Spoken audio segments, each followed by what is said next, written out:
দেখতে কত ভালো লাগলো যে না একটা হোম হলো।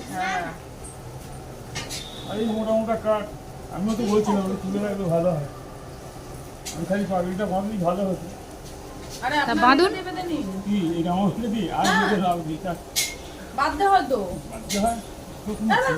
আরে কই গামলা কই আলু পুড়ে যাবে তো বলে তাপস কাকু বলো